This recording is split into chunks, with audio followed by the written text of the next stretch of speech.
Hello किसान भाइयों और बहनों, कृषि ज्ञान चैनल की एक नई कड़ी में आपका स्वागत है। किसान भाइयों और बहनों, आज हम कृषि और प्रौद्योगिकी की दुनिया में विशेष रूप से कृषि के लिए राष्ट्रीय ई गवर्नेंस योजना पर चर्चा करेंगे। आपका स्वागत है डॉक्टर साहब जी। धन्यवाद। ये समझना महत्वपूर्ण है कि प्रौद्योगिकी कृषि के भविष्य को कैसे आकार दे रही है। तो आइए बुनियादी बातों से शुरू करें। कृषि के लिए राष्ट्रीय ई गवर्नेंस योजना वास्तव में क्या है? सरल शब्दों में, यह एक सरकारी पहल है जिसका उद्देश्य कृषि में विभिन्न प्रक्रियाओं को बेहतर बनाने और सुव्यवस्थित करने के लिए प्रौद्योगिकी का उपयोग करना है, जिससे किसानों और अधिकारियों दोनों के लिए चीजें आसान हो जाएंगी। यह आशाजनक लगता है। क्या आप हमें एक उदाहरण दे सकते हैं कि यह योजना जमीन पर कैसे काम करती है? निश्चित रूप से, एक प्रमुख पहलू किसानों को मौसम के पूर्वानुमान, फसल की कीमतों और सर्वोत्तम कृषि पद्धतियों के बारे में जानकारी प्रदान करने के लिए डिजिटल प्लेटफॉर्म का उपयोग है। ये खेती के लिए एक आभासी गाइड की तरह है। यह आसान लगता है। इस डिजिटल परिवर्तन से किसानों को सीधे कैसे लाभ होता है?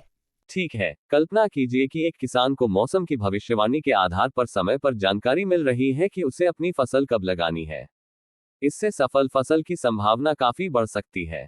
तो ये किसानों को ज्ञान के साथ सशक्त बनाने के बारे में है। ये योजना अन्य किन पहलुओं को कवर करती है? इसमें किसानों, उनकी भूमि जोत और उनके द्वारा उगाई जाने वाली फसलों का एक डिजिटल डेटाबेस बनाना भी शामिल है। इससे लक्षित नीति कार्यान्वयन में मदद मिलती है और यह सुनिश्चित होता है कि सरकारी योजनाएं सही लोगों तक पहुंचे। ये दिलचस्प है, लेकिन तकनीक उन किसानों तक कैसे पहुंचती है जो तकनीक प्रेमी नहीं हैं? अच्छा प्रश्न। इस योजना में ग्रामीण क्षेत्रों में सामान्य सेवा केंद्र स्थापित करना शामिल है, जहां किसान प्रशिक्षित कर्मियों की मदद से इन डिजिटल सेवाओं तक पहुंच सकते हैं। यह प्रौद्योगिकी को हर किसी के लिए सुलभ बनाने के बारे में है। सुगम्यता महत्वपूर्ण है। क्या इस योजना को लागू करने में आपको कोई चुनौतियां नजर आती हैं? कुछ दूरदराज के इलाकों में कनेक्टिविटी एक महत्वपूर्ण चुनौती है। उचित इंटरनेट पहुंच के बिना किसानों को पूरा लाभ नहीं मिल सकता है। इस योजना की सफलता के लिए बुनियादी ढांचे का विकास महत्वपूर्ण है। बुनियादी ढांचा वास्तव में रीढ़ की हड्डी है। अब ये योजना बाजार कीमतों जैसे मुद्दों से कैसे निपटती है, जिनमें अक्सर उतार चढ़ाव होता रहता है? यह इलेक्ट्रॉनिक बाजारों की शुरुआत करता है जहां किसान वास्तविक समय की कीमतों की जांच कर सकते हैं और तय कर सकते हैं कि उन्हें अपनी उपज कहां बेचनी है। इससे उन्हें उचित मूल्य प्राप्त करने में मदद मिलती है और बिचौलियों पर निर्भरता कम हो जाती है। बिचौलिए को खत्म करना किसानों की जीत जैसा लगता है। क्या ऐसी सफलता की कहानियां हैं जिन्हें आप साझा कर सकते हैं? बिल्कुल, कुछ राज्यों में हमने बेहतर फसल योजना और बेहतर बाजार पहुंच के कारण किसानों की आय में उल्लेखनीय वृद्धि देखी है। ये कृषि को अधिक टिकाऊ बनाने की दिशा में एक कदम है। आय वृद्धि एक सकारात्मक परिणाम है। किसान इस डिजिटल क्रांति में कैसे भाग ले सकते हैं?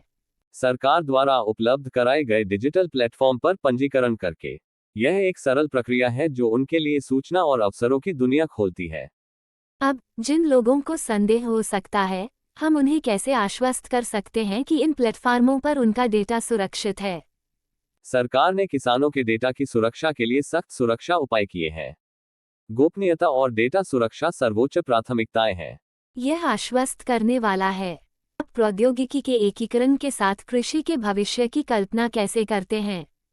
मैं एक ऐसा भविष्य देखता हूं जहां किसानों के पास उनकी उंगलियों पर उनकी जरूरत के उपकरण होंगे, जहां प्रौद्योगिकी उनकी खेती की यात्रा में एक साथी होगी, जिससे उत्पादकता और स्थिरता में वृद्धि होगी।